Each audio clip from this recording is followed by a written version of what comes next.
कर्मचारी से भी मुलाकात की है, क्या कहेंगे महाराज जी? अब इसमें हमारे कहने का कुछ अगर बनता है तो आप बता दीजिए। ये तो पुलिस का अपना काम है, वो कर रही है, इसमें हमको क्या कहना।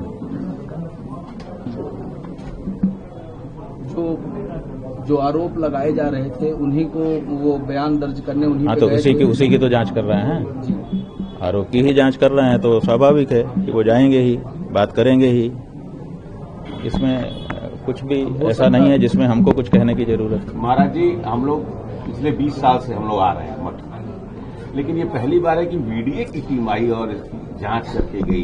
इसकी जानकारी है आपको? ऐसा है कि जब आक्रमण होता है तो इसी तरह से होता है, सारे विभाग सक्रिय हो जाते हैं, अपनी अपनी निष्ठा दिखाते हैं, तो सब अपना अपना काम करें, क्या दिक्कत है। हमारी जो बात है वो यही है कि गौ रक्षा होनी चाहिए। सकल हिंदुओं की भावना है कि गौ माता की रक्षा हो। जो लोग इस देश में राजनीति करते हैं, जनता के वोट लेते हैं, उनको अपने मतदाताओं की भावनाओं का संरक्षण करना चाहिए। विशेष करके उनको जो लोग इसी मुद्दे पर लोगों का वोट लेकर के सत्ता में आए हों। तो ये जो हमारी बात है वो यथावत है।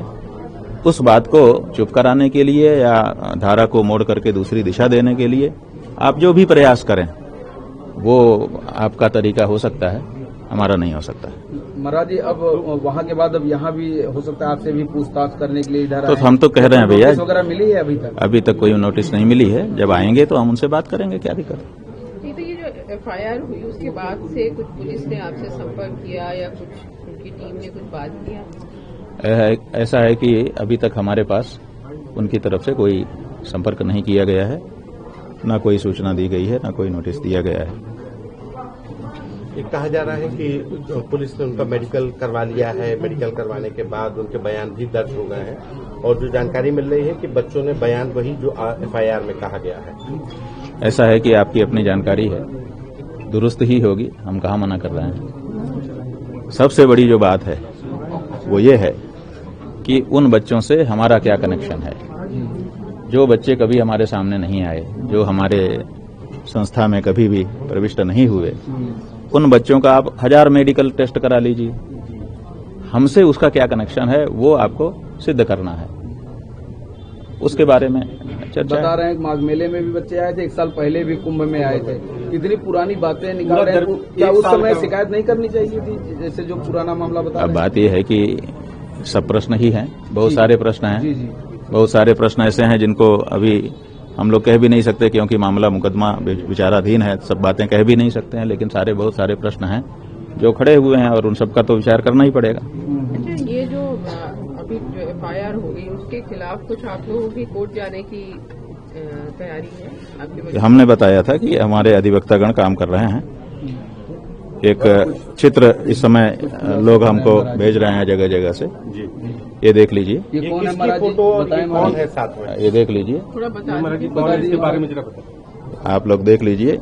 ये एक स्टूल है, स्टूल के ऊपर केक रखा हुआ है, उसको काटा जा रहा है। प्रायः ये जन्मोत्सव मनाने के लिए आजकल नया जो जमाना आ गया है, बर्थडे सेलिब्रेशन, उसमें ये सब किया जाता है। यहाँ पर वही हो रहा है। एक व्यक्ति ये खड़े हैं, ये कौन है? इनको आप जानते ही हैं। यही आज के सबसे बड़े धर्माचार्य इस समय के यही हैं। हाँ, जिनको आप लोग जी महाराज कह के संबोधित कर रहे हैं, वही हैं ये जी महाराज। और ये जो केक पर चाकू रख करके उसको काटने ही जा रहे हैं, इनको भी देख लीजिए। इनके गले में माला पड़ी हुई है, और देख लीजिए, पहचान गए आप लोग?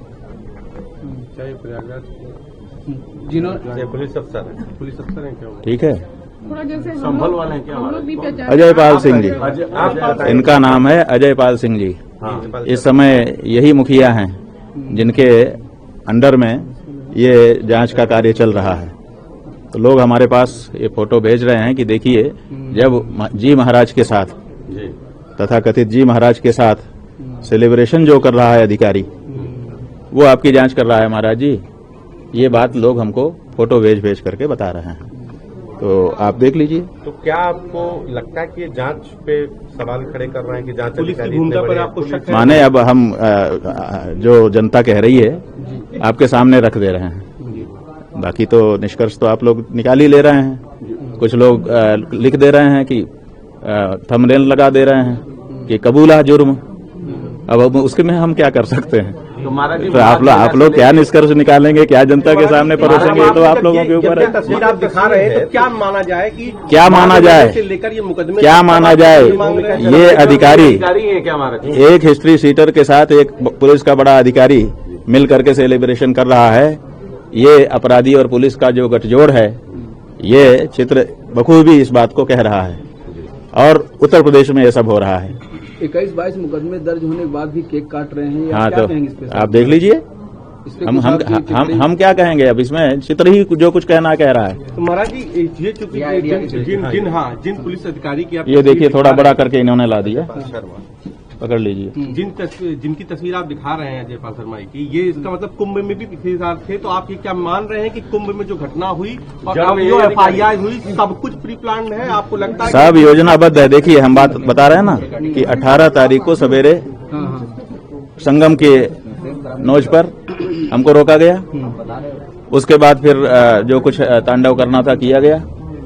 उसके बाद 18 तारीख की शाम को ही एक मुकदमा यही व्यक्ति करता है, तथाकथित जी महाराज।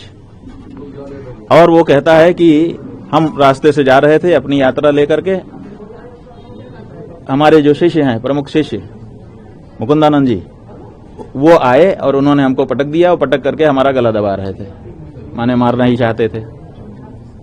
कुंभ के माने माघ के मेले में मौनी अमावस्या के दिन, जिस दिन तिल रखने की जगह नहीं रहती है, सब रास्ते भरे रहते हैं, उस दिन एक जो है 24-25 साल का सन्यासी, एक जो है हट्टा कट्टा, देख ही रहे हैं 50 साल से तो कम नहीं है, इनको पटक करके और गला दबा रहा था एक बार। और उसके बाद हम पालकी पर बैठे थे, वहीं से हमने एक बहुत वजनदार चीज फेंकी और वो अगर हम हट न जाते तो हमारे ऊपर ही गिरती और हम मर जाते। ये मुकदमा उन्होंने उसी शाम 18 तारीख की शाम को दाखिल कर दिया। पृथ्वीराज चौहान। अब आप बताइए कि 18 तारीख की शाम को ही ये व्यक्ति कहां से सक्रिय हो जाता है? इसके पहले इसका नाम तक हम नहीं जानते हैं। ये सक्रिय हो गया, किसने सक्रिय कर दिया? अजय पाल शर्मा वहां पर ड्यूटी पर है और वो शामली में पहले लंबा समय तक कायम कर चुके हैं और वहीं से इनकी दोस्ती हो चुकी थी। अब वो 18 तारीख की शाम को ही ला दिया जाता है कि भाई आओ तुम अब जरा हमारे लिए खेलना शुरू करो। मुकदमा किया। अब मुकदमा ऐसा था कि उसके लिए सड़क का मामला था, फुटेज सब आजकल रहती ही है, लोग वीडियो भी बना लेते हैं, हर आदमी के पास मोबाइल रहता है, CCTV फुटेज है। और हम आप लोगों के कैमरे के सामने ही उस दिन पूरे दिन बैठे थे, पूरी रात बैठे थे, इसलिए मामला बन नहीं रहा था, पुलिस ने दर्ज नहीं किया। फिर जरूर इनकी कोई मीटिंग हुई होगी, फिर इन्होंने 24 तारीख को ये शुरू कर दिया कि साहब पॉक्सो एक्ट लगा दिया जाए इनके ऊपर। और देखिए कैसे लड़के आ गए इनके पास, फिर चीजें शुरू हो गई। उसके बाद फिर पुलिस को ईमेल, फिर इनको ईमेल, उनको ईमेल। और अब ये कहा जा रहा है, चैनलों पर हमने देखा, कुछ लोग कह रहे हैं कि पुलिस ने दर्ज नहीं किया, ये तो कोर्ट के आदेश से दर्ज हुआ। बात यह है कि यही सबसे बड़ा सवाल है, सबसे बड़ा सवाल यही आता है कि पुलिस ने मामला क्यों नहीं दर्ज किया। देखिए, पॉक्सो एक्ट के मामले में आप लोग कहते हैं इसमें तो गिरफ्तारी जरूर होती है, लेकिन आप इस बात को भूल जाते हैं कि पॉक्सो एक्ट में अगर कोई लड़का आया है, कह रहा है मेरे साथ दुराचार हुआ है, तो पुलिस को तत्काल दर्ज कर लेना है, मान लेना है कि ऐसा हुआ है। तो आप बताइए कि पॉक्सो एक्ट का मुकदमा जब पुलिस के थाने में गया, ये महाराज जी महाराज जो आप लोग जी महाराज कह रहे हैं, वो लेके गए, तो आप बताइए कि पुलिस ने क्यों दर्ज नहीं किया। यही चोर की दाढ़ी में तिनका निकल करके आ जाता है कि पॉक्सो का मुकदमा लेकर के एक व्यक्ति 2 लड़कों को लेकर के गया कि नाबालिग हैं, इनके साथ बड़ा दुराचार हुआ है, फिर भी पुलिस दर्ज नहीं करती है। क्यों नहीं करती है? पॉक्सो जैसा मुकदमा, उसमें तो तत्काल पुलिस को सक्रिय हो जाना चाहिए, जो बच्चा कह रहा है उसी को मान लेना चाहिए और मान करके तत्काल उसका मेडिकल कराना चाहिए, तत्काल उसको जुवेनाइल बोर्ड को सौंप देना चाहिए, तत्काल उस पर कार्रवाई करनी चाहिए। तो सवाल यह है कि पुलिस ने क्यों नहीं दर्ज किया? क्यों? सुनिए, क्योंकि चोर की दाढ़ी में तिनका होता है। पुलिस ही एक कहानी बना रही थी, इसलिए पुलिस को डर था कि गड़बड़ ना हो जाए, ऐसा करते हैं कोर्ट से आदेश करवा के तब करते हैं, तब कोर्ट से आदेश करवा करके तब ये दाखिल कर दिया गया मुकदमा। अब उनके पास ढाल हो गई कि साहब हम तो कोर्ट से आए हैं, हमने डायरेक्ट नहीं किया। क्यों नहीं किया? सबसे बड़ा सवाल यही है कि पॉक्सो जैसा मुकदमा, बच्चों के साथ अत्याचार अन्याय का मामला, और पुलिस के पास वो बच्चे जाते हैं, वो कह रहा है कि मैं तो बच्चों को लेके गया था, और इन्होंने दर्ज नहीं किया, कृपया हमारा सुने। फिर वो कहता है कि मैंने दूसरी तारीख को ईमेल किया बड़े अधिकारियों को। बड़ी अधिकारी ईमेल पाने के बाद उन्होंने भी कुछ नहीं संज्ञान लिया। क्यों नहीं लिया? क्योंकि बड़े अधिकारी पहले से मिले हुए थे, वो सोच रहे थे कि हमारी निंदा ना हो जाए, इसलिए पहले कोर्ट से ले लेते हैं, चुप रह जाते हैं, तब जाकर के कोर्ट में मामला गया है। तो महाराज समझ रहे हैं महाराज जी? और कोर्ट में जब धारा 22 के अंतर्गत हमने सारा मामला रख दिया, अपने प्रमाण सामने रख दिए, उसके बाद जो आदेश आया उसमें उसका कोई उल्लेख ही नहीं किया गया कि इनकी तरफ से भी कोई बात कही गई है। और 14 पन्ने का लंबा, जैसा कि वकीलों ने आप लोगों को से बताया ही है कि इतना लंबा जजमेंट लिखा, सुप्रीम कोर्ट, हाई कोर्ट, जाने कितनी रूलिंग भर दिया, लेकिन ये नहीं बताया कि वो लड़के हमारे पास आए कैसे, कहां से आए। जब हमारे विद्यालय के छात्र नहीं थे, हमारे से उनका लेना देना कोई संबंध नहीं था, तो कैसे वो आ गए। तो ये जो बात है ये अपने आप में साबित करती है कि ये पुलिस की सह पर मुकदमा हिस्ट्री सीटर महाराज जी कर रहे हैं, और साथ ही साथ उस पुलिस को निर्देश कहां से मिल रहा है इसका भी अनुमान हो जा रहा है। कल रमाशंकर दीक्षित भी यहाँ पर आए थे, अपनी बात रख रहे थे। इस बात का इन्वेस्टिगेशन फेयर कैसे होगा? क्योंकि अगर अजयपाल अब बात यह है कि हमने तो दिखा दिया, जनता के सामने जो तथ्य है वो रख दिए, जनता ही हमको ये बातें बता रही है, हम तो जानते नहीं थे, हम तो इनको जानते भी नहीं थे जी महाराज को, जनता ने ही बताया। एक एक पीड़ित निकल करके आया कि हमारे साथ ये किया है, हमारे साथ ये किया है, हमारे साथ ये किया है। हम क्या कह सकते हैं? की बात करेंगे कि इन्वेस्टिगेशन किसी और से? बात यह है कि जो कुछ जरूरी होगा वो सब कहा जाएगा, लेकिन वो तो हम नहीं कह सकते ना, वो तो अधिवक्ता करेंगे। कोर्ट में आपके लीगल पैनल की ओर से ये बात कही जाएगी कि पुलिस ही इसमें? बात यह है कि जो जरूरी होगा लीगल पैनल वाले जो समझेंगे सब कहेंगे। हम तो आपके बात एकदम, हमारी बात जो है वो आम बात है, हम लीगल एस्पेक्ट सोच करके नहीं बोल रहे हैं।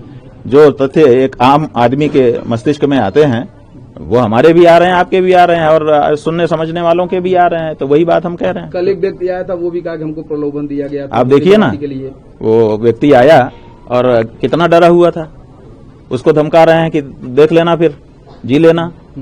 ये क्या बात है? लड़का माने जो उन्होंने भेजा है ईमेल, उस ईमेल में लिखा है लड़का / लड़की।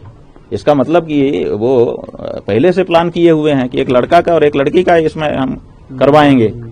तो अब वो खोज रहे हैं कि कोई लड़की का माता पिता खड़ा होकर कह दे कि हमारी नाबालिग लड़की के साथ इन्होंने किया। माने शंकराचार्य संस्था को समाप्त कर देने के लिए कितना बड़ा षड्यंत्र किया जा रहा है। हम आपके माध्यम से कहना चाहेंगे कि ये मामला भारत के दुर्लभतम मामलों में माने प्रवेश कर रहा है। इसमें अगर ये सच है कि शंकराचार्य ने कोई दुराचार किया है, तो भी मतलब दुर्लभतम श्रेणी में है। शंकराचार्य से ये आशा मतलब सपने में भी नहीं की जा सकती है। तो इसलिए इस पर बहुत अब पूरे देश को ध्यान दे करके लड़ने की जरूरत है, क्योंकि ये बहुत बड़ा मामला बना दिया गया है। अगर ऐसा हुआ है तो फिर बहुत कड़ा, इतना कड़ा कि जितना कड़ा कुछ नहीं हो सकता, आज तक इतिहास में नहीं हुआ, उतना कड़ा दंड घोषित करना पड़ेगा, तभी ये न्याय हो सकेगा। और अगर ये झूठा है, जैसा कि है ही हमारा कहना है, तो जिन लोगों ने ये आरोप लगाया है उनके ऊपर भी कड़ा से कड़ा दंड मिलना चाहिए। अब ये मामला इस तरह का नहीं है कि कोई आया और मुकदमा कर दिया और चल गया।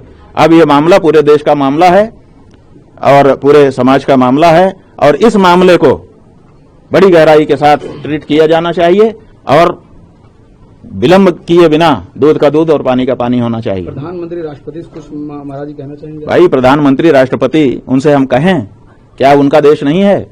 क्या उनके देश में इतनी बड़ी जो बात उठ गई है कि उनके देश का शंकराचार्य दुराचारी हो गया है? एक प्रश्न ये उठ गया, और दूसरा प्रश्न ये उठ गया कि शंकराचार्य जैसे निष्कलंक व्यक्ति के ऊपर इतना बड़ा कलंक लगाना कहानी बना करके, ऐसे लोग आ गए। दोनों ही प्रश्न तो गंभीर है ना, तो दोनों प्रश्न की गंभीरता क्या देश के राष्ट्रपति, प्रधानमंत्री और दूसरे लोग नहीं समझ रहे हैं। इसलिए अब ये परीक्षा है कि इतने बड़े मामले पर देश कैसे रिएक्ट करता है।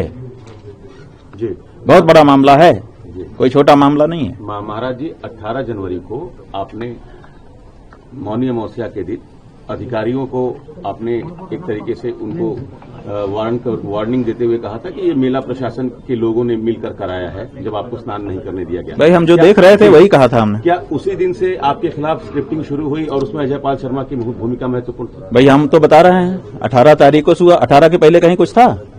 18 के पहले हम अपना काम कर रहे थे, वो अपना काम कर रहे थे।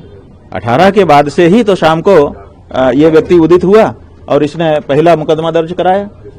मैंने कह रहा है कि हम उसी दिन थाने में गए थे, उसके बाद फिर हम ईमेल भेजा, फिर ये किया, फिर वो किया, फिर ये किया, फिर ये किया, फिर करता ही चला जा रहा है। फिर जाने कितने थानों में, जाने कितने मुकदमे दाखिल करवा दिए।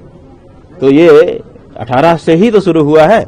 इसकी जो शुरुआत है वो 18 मौनी अमावस्या का दिन है और उसके बाद से एक के बाद एक होता जा रहा है। और अजय पाल शर्मा वहां पर नियुक्त हैं और उनका हमने चित्र ये देखिए दिखाई दिया कि महाराज का जन्मदिन मनाया जा रहा है। महाराज जी, चित्र के बारे में कुछ और पता चल पाया? ये कब की तस्वीर खींची गई, कहाँ की तस्वीर? बात यह है कि ये तस्वीर आई है, आप लोग इसको खोजिए।